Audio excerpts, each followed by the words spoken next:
Imagine waking up one morning and saying, you know what? Today, I'm going to jump a motorcycle over 13 buses. Not because you're escaping from criminals, not because aliens are invading, not because the fate of humanity depends on it. No, because somebody is willing to pay you. That was Evel Knievel, and if you're wondering whether this was a good career decision, the answer is hidden somewhere between absolutely not and surprisingly profitable. Now, I've spent most of my life avoiding danger. I don't even like crossing the street when the traffic light gives me permission. Yet somehow, there was a man who looked at giant canyons, rows of buses, and impossible ramps and thought, that seems reasonable. Evel Knievel wasn't a movie character. He wasn't a comic book superhero. He was real. Born in Montana in 1938, he grew up with a love for speed, risk, and apparently a complete disregard for the opinions of safety experts. While most people dream of becoming doctors, athletes, or business owners, Evel seemed destined for a different path. He wanted attention, he wanted excitement, and eventually he discovered a simple formula. The crazier the stunt, the more people watched. The more people watched, the more money he made. Simple economics, terrifying economics, but economics nonetheless. By the late 1960s and 1970s, Evel Knievel became one of the most famous people in America.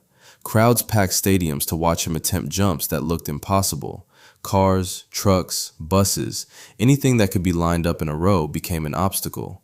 And the remarkable thing wasn't that he attempted these jumps, it was that people bought tickets to watch. Think about that. Thousands of people would gather together and collectively agree. Today, we may witness either greatness or a medical emergency, and somehow that was entertainment. Now here's where the story gets strange. Most people assume successful daredevils avoid injury.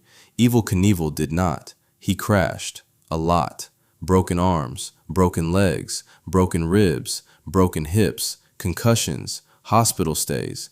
According to various reports, he suffered dozens of broken bones throughout his career. At one point, it felt like every part of his body had taken a turn being broken. His skeleton wasn't just a skeleton anymore, it was practically a historical record. Doctors would probably look at his x-rays and think they were studying an archaeological site. And yet, he kept going, again and again and again. Because every successful jump brought fame, every failed jump brought headlines, and every headline brought attention. In a strange way, danger became his business model. Then came one of his most famous stunts, the Snake River Canyon jump in 1974. Millions of people followed the event. The challenge? Crossing a massive canyon in Idaho. Most people look at a canyon and think, what a beautiful view. Evel Knievel looked at it and thought, I wonder if I can launch myself across that. The attempt didn't fully succeed, but that's almost beside the point, because the world watched, and that's what made him legendary. People weren't just interested in whether he would succeed, they were fascinated by the possibility that he might fail.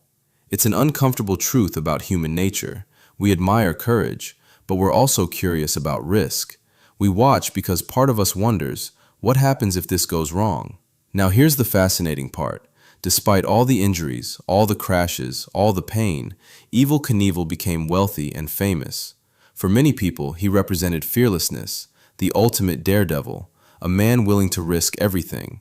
But was he fearless? I'm not sure. I've always suspected courage isn't the absence of fear, it's acting despite fear. Fearless people are often just reckless. Courageous people understand the danger and move forward anyway. And perhaps Evel Knievel existed somewhere in that complicated space between courage and recklessness, a place most of us never visit, because most of us prefer chairs, safe chairs, stable chairs, chairs that don't involve launching ourselves over buses. And honestly, that's probably a healthy preference. But there was something undeniably inspiring about him. He challenged limits. He attempted things others considered impossible. He refused to live a small life. That spirit resonates with people, even today, years after his greatest stunts, years after the crowds, years after the headlines. People still remember his name, not because he played it safe, but because he dared greatly. However, this story isn't really about motorcycles. It's not about buses. It's not even about canyons. It's about a question every person eventually faces. How much are you willing to risk for success? Because risk comes in many forms. Some people risk their health. Some risk their relationships. Some risk their integrity. Some risk their peace of mind. Everyone is chasing something. Money, status, recognition, achievement. The difference is that most risks are invisible. Evel Knievel's risks were simply impossible to ignore. They happened in front of thousands of spectators.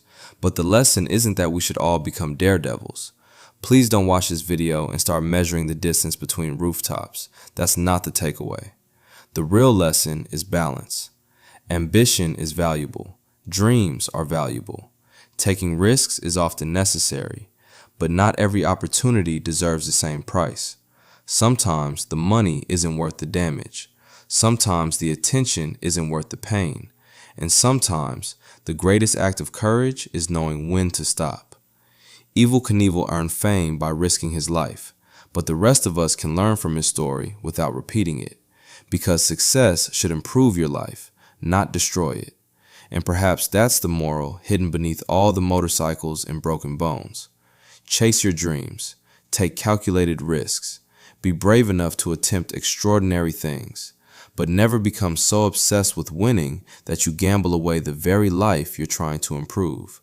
Because at the end of the day, the goal isn't simply to make money. The goal is to still be standing when you've made it.